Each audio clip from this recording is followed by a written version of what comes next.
Military veterans of Reddit, what are your best stories from boot camp basic training? There are so many stories to choose from. One of the funniest is how we had to salute every living being. Literally. So I'm walking back from a med appointment I had when a squirrel crosses my path. So I render a snappy salute and bark out a good morning. So just as an officer is walking across the street from me, he ran across the street to investigate just who the heck I was saluting. I responded, "The squirrel, sir." He said, "What the frick? You saluted a squirrel?" "Yes, sir." "Who's your company commander?" "Petty Officer Shanks, sir." "Okay, move on dumbass, and stop saluting squirrels." "Yes, sir." We had a kid in my boot camp platoon named Jackson. The senior drill instructor was Sergeant Jackson. Poor recruit Jackson was known as recruit laundry number 38 for the whole time because he didn't rate the name Jackson. We had a private named Whore. The drill sergeant took one look at his name and said too fricking easy, never mocked him for it. The first couple weeks of boot are full of medical and dental exams, and if you need a procedure, you get it done right there. Tons of guys had their wisdom teeth pulled, and we had one guy come back right before lights out with his mouth full of gauze and loopy from the drugs. Our DI called us all to the center of the room, formed us up, and then told us to sit Indian style on the floor, and that recruit Toothy was going to tell us a bedtime story. He pulled up a chair for Toothy, and then told him to tell us the story of the Battle of the Monitor and Merrimack. Toothy mumbled that he didn't know the story, so the DI told him to just make it up, and for every fact that he got right, we'd get to sleep an extra 5 minutes in the morning. What followed was like a live episode of Drunk History, minus any factual accuracy. As best as Toothy could recall, the Monitor was British, the Merrimack was old Ironsides, and that in the end, they shot the crap out of each other and everybody died. By the end, we were all dying laughing, but the DI sat there stone-faced. After Toothy was done, DI just stood up and said that is exactly how it happened. Well done. Got up, turned off the lights, and walked out. In the barracks where I did my basic we had cubicles. Our bunks were separated by a half wall. My bed and the bed of the troop next to me were both against that half wall. Part of our layout for inspection was a specific set of gear on the bed. One morning inspection our platoon SGT decided that the bed layout of the troop next to me was utter crap, so the SGT flipped the mattress so hard it landed on my bunk covering my layout. So after the SGT finished reaming out the troop next to me, he takes one look at my bunk and starts reaming me out because apparently I think I'm special and deserve 2 mattresses. One of the guys fell asleep during fire watch. One of the drill instructors ambushed him and told him that he was now dead. So then he had to go around being a spooky ghost. So he has to walk around with a sheet over his head booing and shaking everyone's racks. It would have been hilarious if I wasn't so damn tired. If I was sleep deprived and saw some dude in a white sheet over my bed, I wouldn't think he's a ghost. I had the pleasure of witnessing this one myself. At the end of the Chow line, the MTIs have a table called the Snake Pit. The MTIs randomly pull out trainees and question them on stuff we're supposed to know. One day, they pull out one poor sap from our brother flight. It went roughly as follows. TI. Trainee. What is the insignia of the full colonel? Trainee. The insignia of the colonel is the bird, sir. TI. What type of bird exactly? Trainee. Permission to adjust, sir. TI. Adjust. Trainee then proceeds to set his tray on their table, put his hands up in the Egyptian pose but with both hands outward, turns his head to the side and says like this, sir. The onlooking TIs nearly choked on their food while the questioning TI stared at him dumbfoundedly for a few moments before yelling at him to get his crap off of their table and get the frick out of their sight. Oh, that was probably one of the best times I've seen a TI at a loss for words. Brother was in basic and doesn't read it. He was in the chow hall and witnessed a TI, authority figure, call out someone who had placed their flashlight in their belt. I guess you're not supposed to do that. So the TI lights him up. Is that where you keep your fricking flashlight? Is it a fricking lightsaber, Luke? He made him stand at the end of 2 cafeteria lines, holding his flashlight like a lightsaber and striking dead the airmen that were leaving the 2 lines. At one point, there was a lull in traffic and the TI screams, "Oh, so fricking lightsabers don't make noise when they're motionless?" So old buddy has to make the BZZZZZHMMM noise as he waits for his next victim. Sir, a Jedi doesn't activate his lightsaber if there isn't enemies afoot, sir. When I was in boot camp there was one evening near the end when the only drill instructor present at the time had to run C1STSGT for some reason, forcing him to leave us alone for a few minutes. Normally he would have gotten a drill instructor from a nearby squad bay to frick with us the whole time, but it was almost over and he was the junior DI and not really into frick games. So he simply said just don't fricking run around screaming naked. He wasn't gone for 30 seconds before 3 recruits were galloping around butt naked screaming. Looking back, it was highly indicative of how the next 5 years of my life would be.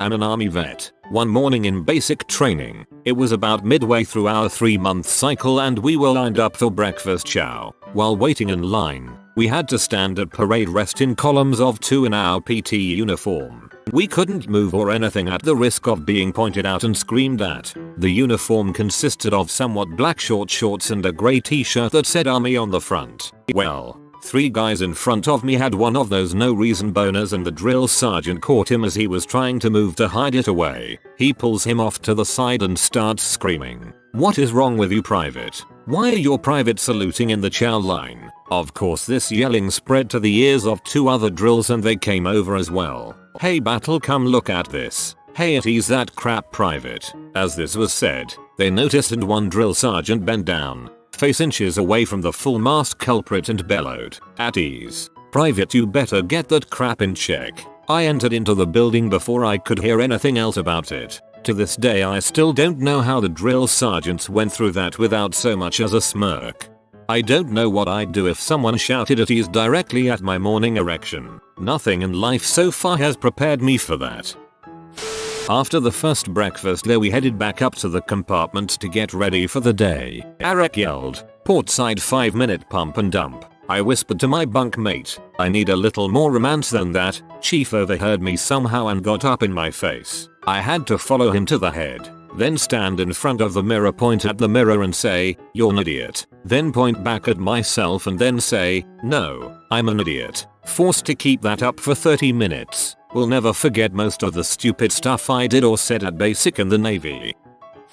One time this guy decided that he would test out his newly stealth skills by leopard crawling up to Aru, a massive eastern grey male, who was ripped as frick. He was from the city and had never really seen kangaroos outside of zoos. He learned fast. The Seco, section commander, was in stitches whilst we pulled the Roo off him.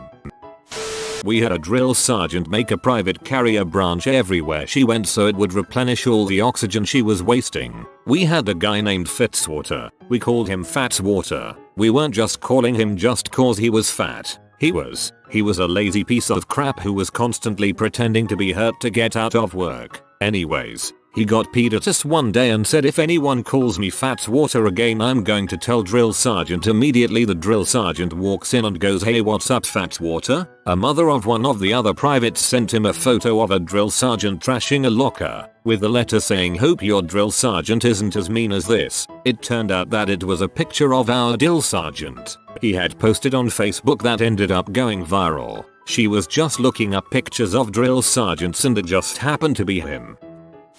Had a guy who liked to do handstands in the shower. One of those haha I make you look at my junk type douchebags. He quit after someone karate chopped his balls mid handstand.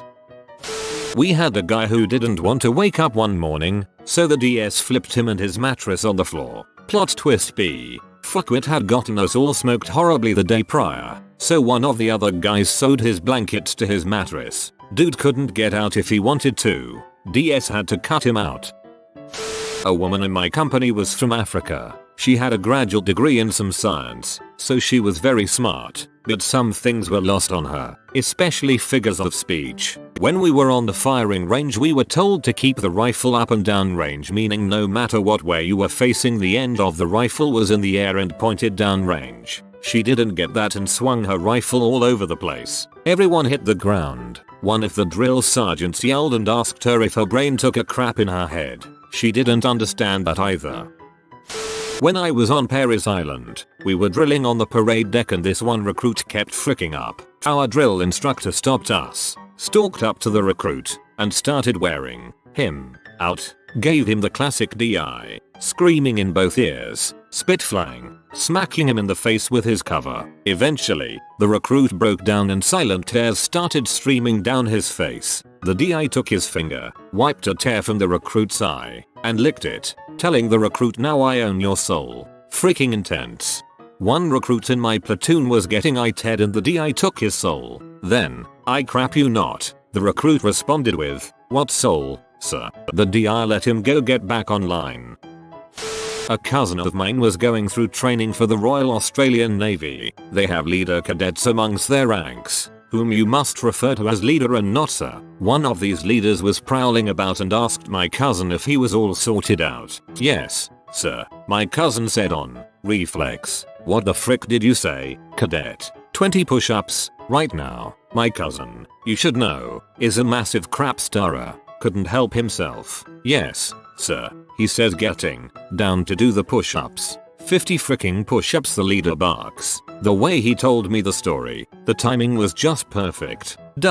Yes, CIEIEIER. So he had to do 100 push-ups. His arms gave out around 70 apparently. Later on, they were doing open water survival training, floating about in a blow-up raft in the middle of the ocean. The leaders, who were submerged below the raft in scuba gear, would occasionally leap up and drag a cadet into the water to simulate being knocked overboard by a wave. Sure enough, the leader my cousin had crossed was under the boat. He burst out like a shark, seized my cousin by his collar and dragged him into the freezing water, holding him down for longer than was probably necessary. The leader eventually released him. As my cousin was climbing back into the raft, shuddering from the cold, the leader asks him, "Still think you're funny, cadet?" As you can guess, the reply was yes, so he got grabbed and pseudo-drowned again immediately. I guess he's a glutton for punishment. He passed training, by the way. One thing that everyone must know about drill sergeants is that they are masters of wordplay. I had one who loved making bets with any soldier he could. They often were impossible to win, such as offering donuts if half the platoon scored 300 on the next PT test when the average was only about 220. But we were determined to win one of his bets before we graduated, so we took every offer he gave. One such bet he made, and I quote, "If we have no failures on our next PT test, I will personally make you all chocolate chip cookies." Eager to prove ourselves and get something other than crappy DFAC food for a change, we quickly agreed. Lo and behold, the day after our test he calls the platoon into the bay as he grinned evilly from ear to ear. He revealed with delight that we had no failures, and that we had won the bet. "So, I guess that means I'm making you chocolate chip cookies. Get into points and report to the PT field in 5 mics." We looked at each other in confusion, then looked to him for clarification, but he had already disappeared. We form up on the PT field, which was a massive pit filled with rubber chips. DS walks outside, still devilishly grinning, which was when we knew we had been duped. He puts us at attention, and walks around the side of the building for a minute, returning dragging a garden hose. He proceeds to spray the platoon as we stood helplessly at attention, soaking everyone from head to foot. Once everyone was soaking and miserable, we low crawled the PT field, up and back, on our stomachs, on our backs, on our sides, getting thoroughly covered in the rubber chips. Our commander walked out and inquired what was going on. Without skipping a beat, DS replies, "Well sir, we made a bet that if there were no PT failures I would make them chocolate chip cookies. So now they're chocolate chip cookies." The CO stood and laughed for several minutes before calling out Top and a few other drill sergeants to enjoy the sight of 50 soaking wet privates miserably dragging themselves across the field. That was when we learned that you never, ever truly win a bet with a drill sergeant. Navy man here. Got a few great ones for everybody. Spring of 2011. Whole berthing in the shower together, singing It's Raining Men when the RDC, recruit division commander, E4 and above, comes in and screams, "You swinging dongs, got about 20 seconds before I come in and rain my boot up your butt." Large black Navy chief, E7, walks into our compartment on day and says he feels like making it rain. Oh god please no. Then before I could get ready he is already dropping people on the deck and making them do intense exercises. He walks up to one recruit and asks him, "Does chief like Hennessy or hypnotic Hennessy?" Chief: "Wrong. You racist. I like Jack Daniels, then proceeds to turn up the PT on this individual. Next person is Chief, good at basketball or football. Basketball wrong. Chief is good at everything. Another time we were offered ice cream for supper one Sunday. We all took the ice cream because, well, we freaking deserved it. We knew we were going to pay for it, so I got the bright idea to put all the wrappers on my tray. So we walk in a straight line to throw our trays away, and the RDCs are looking for any signs of ice cream. Then they come to me as I'm throwing away the wrappers. Recruit: did you eat 60 freaking ice cream bars? Yes, Chief. Every one of them. Paris Island. Port side got to shower first. Starboard side next. Floor is wet from port side. Girls in one size fits all shower shoes in various states of undress trying to rip off our bras and undies because we have less than 60 seconds left to shower. Suddenly girls start slipping on the wet floor. Once the first girl went down, we all went down, piling up on each other. Picture wet, naked panic with our drill instructors yelling as the background music. Not sure if genuine military experience or P-movie opening. Couldn't pee during the drug test. Had to stand in front of my platoon, drink a whole canteen, and yell pee dong pee while scowling and making a disappointed face at my crotch.